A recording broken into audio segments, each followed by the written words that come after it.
All right, it's way up. I'm Angela Yee. Mano's in the building. Yes, I'm in the building. All right, and Shakur Stevenson versus Steven Jackson. Oh man, this all started on All the Smoke.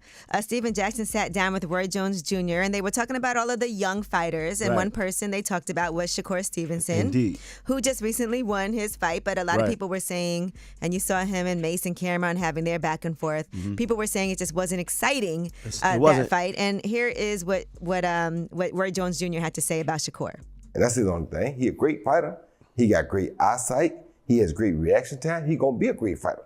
He just gotta figure out how to use them people different. Is he the best defensive fighter out of all four of them? Right now, defensive, yes, because his defense is with his feet. That's what people don't understand. Defense isn't with your hands, it's with your feet. And he has the best foot defense of the game. So if he uses it for defense, when it's strictly defense, yes. But when you want to make it offensive, you can't do the same. You gotta cut it in half.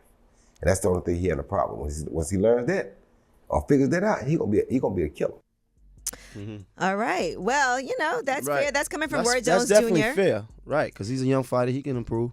Well, Shakur Stevenson ended up calling Steven Jackson a goofy. Right. For this take that was on All the Smoke. And Steven Jackson responded and he said, "I ain't your enemy, little one. Life is too great. I don't need to call you names. I'm secure, not Shakur." And here is what he had to say in response to being called a goofy. And we put out a clip. Shakur saw the clip, posted it everywhere. Said Roy Jones was a real one, but called me a goofy. One, check it out, bro. A lot of people around you know me real well. Some of them raised me. Ask them, am I a goofy? You ain't gotta do no research. People right there can tell you. Two, everybody ain't meant to be a champion. And if you can't handle the heat, get out the kitchen. Last thing, if you mad at everybody, and if you're gonna get on Twitter and be mad at everybody, be mad at Andre and Bud too. Because they said the same thing to you that the whole world's saying right in your face for the world to see. I get it.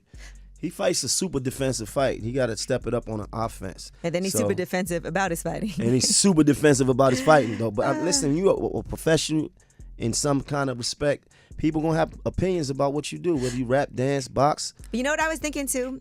Ryan Garcia got a lot of attention for his antics on social media and things that he was doing.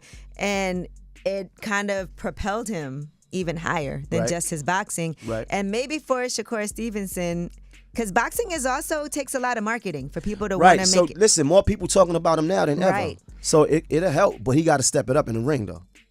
All right, now let's talk about something that was awful that happened. Terrell Davis, he was looking forward to vacationing with his family in California. He's a Pro Football Hall of Famer.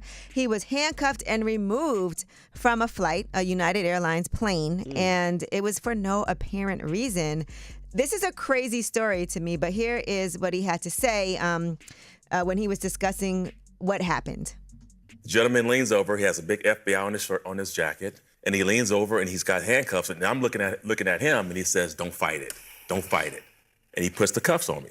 And your boys are there. And my boys are there. And my daughter's there. My wife is there. And it's like, I felt so, like I was stripped of my dignity. I was powerless. I couldn't do anything.